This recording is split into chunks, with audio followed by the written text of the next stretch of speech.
Hello everyone, and welcome to the first episode of Game Night Retro. Today I'm playing Mortal Kombat. Now before I go on, I'd like to apologise for the thumbnail, it's kind of misleading. I used artwork and stuff from the newest game because I couldn't find anything big enough on my template from the original, so I used what was available. But yeah, anyway, playing Mortal Kombat 1 because I find 2 really difficult and 3 near impossible. It's got, I find the ladder progression insanely difficult, and I just don't understand the 6-button controls on the keyboard. I can't do that. So yeah, I could play them and have a special episode where I fail. That could be quite fun, but not so much for me. But so yeah, that's why I'm playing the first one, because this is also the only one I know any fatalities for, so that's the other reason I'm playing it. And what do you need for fatalities? Yep, the blood code. I've already put that one in, and I eventually managed to activate the cheat menu to try and make it easier to fight Reptile. Normally when I do this, I knock the AI's health down to danger levels for easy wins, but I wanted to try and do it semi-legitimately, because I already had to kind of cheat to... Yeah, anyway.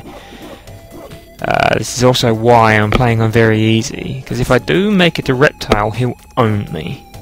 He's too fast and always on the attack, and I'm not too great at this game, so very easy is pretty much my only shot at beating him. So I apologise in advance if this makes for boring gameplay, but I'm pretty much going to play everything in this series on the easiest settings. It's not meant to be a hardcore playthrough or anything like that. It's just something to keep your eyes busy while I melt your ears off with my voice. So after everything I've done so far to try and fight Reptile, I managed to fail to meet his requirements in the first 3 seconds of this fight. I am so awesome! I hate you, Johnny Cage. I guess we'll try again when the pick comes back on the stage rotation. This game has been at the centre of the violent video games make violent people argument for a good 20 years now, but here's the thing. I'm in my 20s, and I played this game as a child, a really young child, with the blood code on and everything, and I have 0 violent tendencies. None. I've never really got into a fight, I've never tried to pull someone's head off with my bare hands, I've never tried to impale someone on some spikes. Nothing. Granted, I didn't get to play this game very often.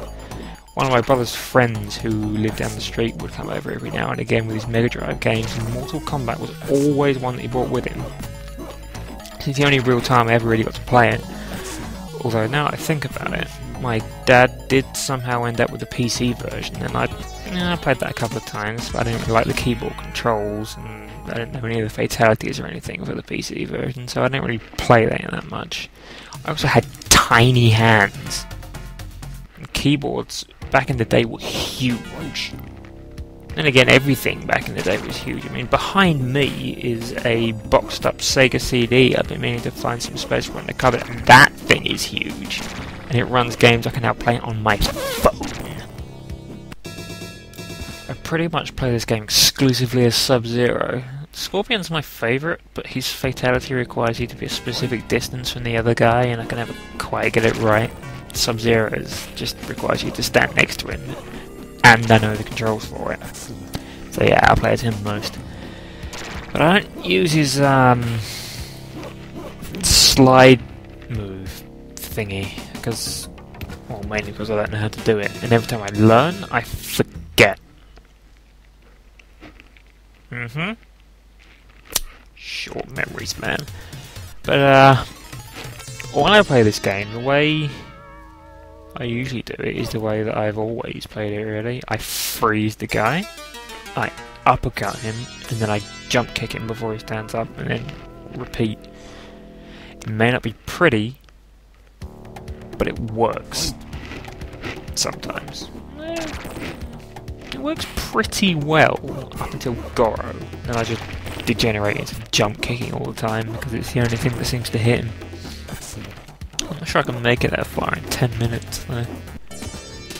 10 minutes is the key number for these episodes because I have to find a balance between something entertaining and something that won't cook my laptop when it comes to rendering. So if it's like 5 minutes, I feel people won't really enjoy it much. There'll be hardly any gameplay, nothing really gets said. So, and on the other hand, if it's 20 minutes, my laptop won't survive rendering.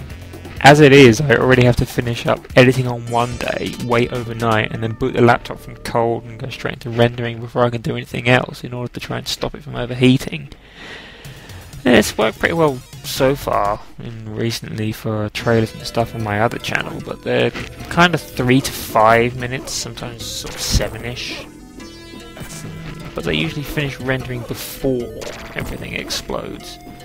So hopefully 10 minutes shouldn't be too much of a problem. Some episodes might be longer than 10 minutes, some might be shorter than 10 minutes, but around 10 minutes is the sort of target time. One of the other things about my fight style on this game is, well, in fact fighting games as a whole, is that I never block. Never. I used to be obsessed with cheats and secrets, and this game, as I'm sure everyone is aware, has a secret fighter that I mentioned earlier, Reptile. And you can fight under specific conditions. As I understand it, you need a double flawless victory, and to finish the fight with your character's actual fatality, not the stage fatality, on the pit stage, when there are silhouettes flying over the moon in the background.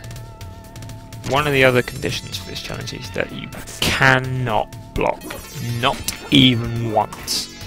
As a result, I never blocked on this game because I always wanted to fight Reptile, and this has just been how I roll ever since. Even playing the demo of the new game some 20 years later, I still don't block. Blocking is a sign of weakness.